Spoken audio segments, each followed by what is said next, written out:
साहब, जो आज जुबान इस्तेमाल की गई, आप अंदर मौजूद थे, क्या कहना चाहेंगे आप? कोर्ट को उनको रोकना चाहिए था, चाहे जितना भी इख्तलाफ हो, कोर्ट में अब्यूज़ नहीं करना चाहिए। मुझे बड़ा अफसोस हुआ जिस तरीके से उन साहब ने, मालिका साहब ने कोर्ट के सामने जिस तरह अब्यूज़िव लैंग्वेज यूज़ की, ये मैं इस पर हैरान हूँ। मैं पहली बार उनको मैंने कोर्ट में देखा है।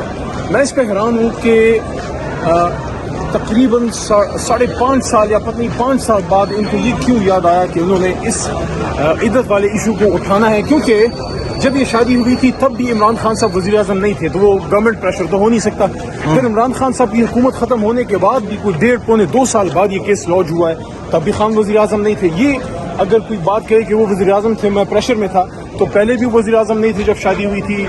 वज़ीर आज़म ख़त्म होने के बाद भी कोई 1.5-2 साल वेट करते रहे। कहीं ऐसा तो नहीं है कि गिरफ्तारी के बाद कोई सॉफ्टवेयर अपडेट का इशू तो नहीं है? अच्छा, मुझे बता दें, आज तो फैसला आना था, फैसला क्यों नहीं आया? देखिए, आज फैसला होना था, फैसले के लिए पड़ा था। आज तो आर्गूमेंट्स का कोई जवाब ही नहीं था, क्योंकि आर्गूमेंट्स कंप्लीट हो चुके थे।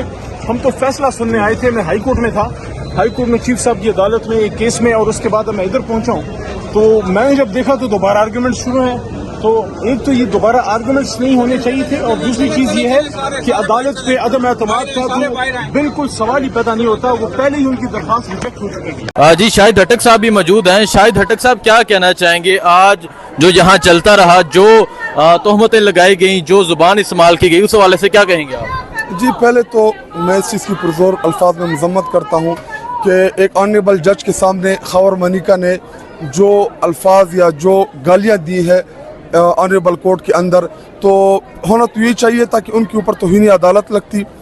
ये कौन सा हम प्रेसिडेंट सेट कर रहे हैं कि जज साहब के सामने खड़े हो के, हालांकि उनके वकील मौजूद थे, उनको आर्गूमेंट्स करने चाहिए थे। जज साहब ने उनको 10 मिनट सुनने का मौका दिया, लेकिन उसके बाद उसने जो अल्फाज इस्तेमाल किया, जो गलीज़ ज़ुबान इस्तेमाल की है, तो कम से कम ये ऑनरेबल जज के सामने नहीं होना चाहिए था। बात यहाँ तक पहुँच गई थी कि वकला में हाथापाई होगी, क्या कहेंगे आप?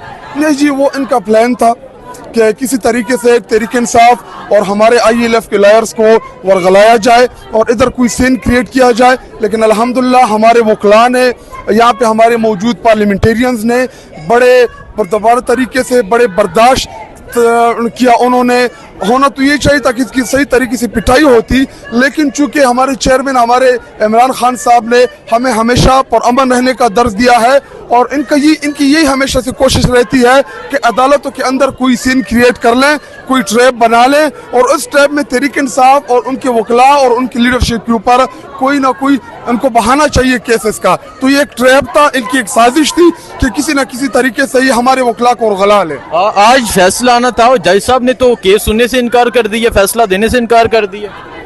जी, वो उन्होंने जो आखिर में रिमार्क्स दिए कि अगर मैं कोई भी फैसला दूं तो मुतनाज़ा हो जाएगा, तो ये तो महफूज फैसला था। हम तो आज मिठाइयाँ लाए थे, हम तो आज हमारे यही ख्वाहिश थी, और हमें लग यही रहा था जितने भी आर्गूमेंट, जितनी भी प्रोसीडिंग्स हुई इस केस के अंदर, तो हमें यही लग रहा था कि इंशाल्लाह इस केस में इमरान खान साहब की रिहाई हो जाएगी, और ये बोकस केस है, फेक केस है। लेकिन आज जज साहब ने जो है उनके ये बुशरा बीबी की रिहाई हो जाएगी, सॉरी बुशरा बीबी केस में रिहाई हो जाएगी। हाँ, बहुत शुक्रिया जी। शाहिद हटक साहब ये मौजूद हैं, और आप देख सकते हैं यहाँ तहरीक इंसाफ की खवातीन, नौजवान MNAs, वकला भी एक बड़ी तादाद में मौजूद हैं। ये मनाजर है इस टाइम यहाँ कोर्ट के बाहर के, और आज बात यहाँ तक पहुँच गई थी कि यहाँ हाथापाई होगी। बाकी जो भी सूरत हाल होगी आपको अपडेट करते रहेंगे। बहुत शुक्रिया, अल्लाह हाफिज़।